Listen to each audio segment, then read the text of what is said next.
So the topic I'm carrying over from our retreat yesterday. The topic was compassion and its edges, how we meet resistance, weariness, or burnout in caring. And we ended the retreat yesterday with this kind of quote that Nelly and I put together. By attending to both the tenderness and the fatigue that arise in caring, we may discover a compassion that is more sustainable, honest, and wholesome. So after the retreat, it was deeply satisfying, as most retreats are. I'm taking it easy in writing this talk. The edge for me today, it isn't resistance, it's not burnout, it's not weariness. And I do know those states in caring. And I feel some happiness today that it's not those, that it's just more fatigue. I'm more tired. I notice my brain isn't working, my mind and body aren't working to full capacity. And I'm also aware when I'm tired, I often lose language. So this is something I've noticed about myself over the years. And when you write Dharma talks, this is a harder place to write a Dharma talk from, is when you start to lose language. I noticed that when I'm fatigued, I gravitate towards warmth, towards stuffed animals or real animals. I don't listen to the news. I go inward and I really let more memories surface, and I'm kind of more interested in my internal world. And I feel like this is a type of compassion for myself. And as I was writing the talk, I said, and compassion for you too. And I thought, what does that mean? It sounds a little self-justifying that, if I'm taking care of myself, I'm taking care of you too. And I really am pointing to that the compassion that I extend to myself will have a ripple effect. It gives permission and encouragement for others to meet their fatigue, their tiredness in the ways that they do. And this is a safe place to do that, a good place to do that.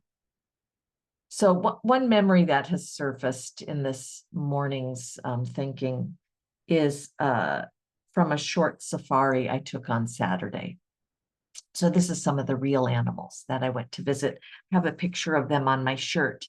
3 cougars, Patty, Cog, and Googie, I think her name is. It was harder to catch her name. But it's a large cat rescue called Shambhala. And the owner named it Shambhala, a place of peace and tranquility and happiness. It's about an hour from my house, and it takes care of lions, mountain lions, tigers, bobcats, cougars. And in the past, did I say these guys were cougars? They're actually mountain lions. Okay, sorry about that. In the near past, there were even a few elephants there. So I spent 2 hours on Saturday among these beautiful animals who didn't speak my language and who I was warned are not my friends, even though I feel very friendly towards that tiger with the beautiful golden eyes. If I get too close, he could jump out at me and would likely. But I didn't have to speak.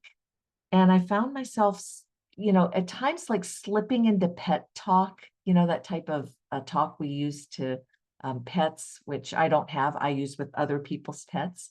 But we just hung out. And quiet was a really high value there.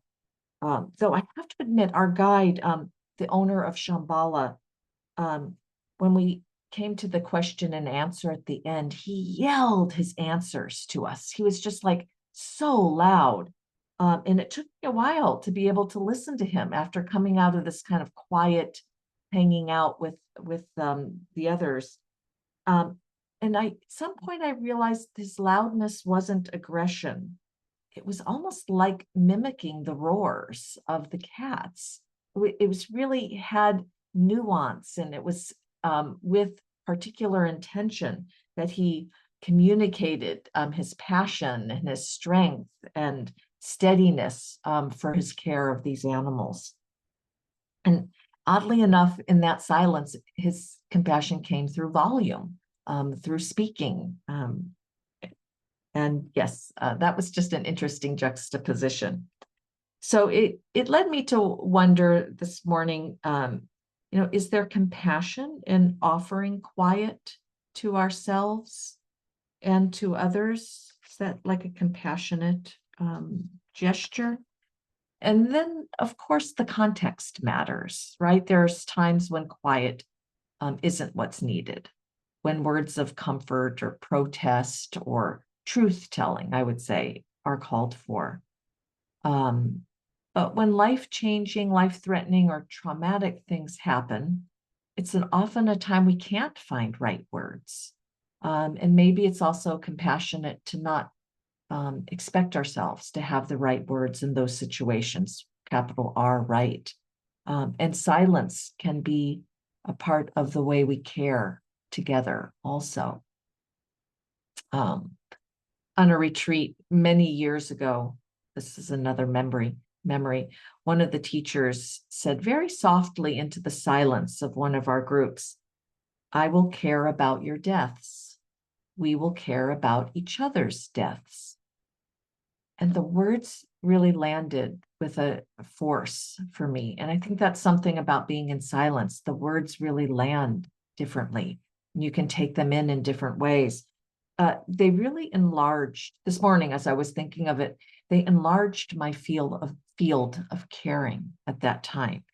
It went beyond that small circle of people that I was with, some who I knew, some who I didn't know. It even felt like it went beyond our lifespans, because at that time I had lost my niece, my 8-year-old niece. And it felt like somehow the caring reached her too, that it expanded and rippled out that big. And it was a moment when compassion felt effortless, widening on its own. And I didn't need to do anything to make it widen or enlarge it. So my summary is compassion is catching. It's just a statement. It's compassion, it's catching, but it's not endless. It does have edges, as we talked about in our retreat, and as I'm talked about in the title of the talk. And when we reach these edges, I mean, really, it's a time that we can pause and rest, and not be so afraid if language falls away, and that compassion doesn't disappear when we're quiet or weary. And maybe like today, it could be held and felt and projected upon so that it could be useful in whatever way it's encountered. I'll end here. Thank you.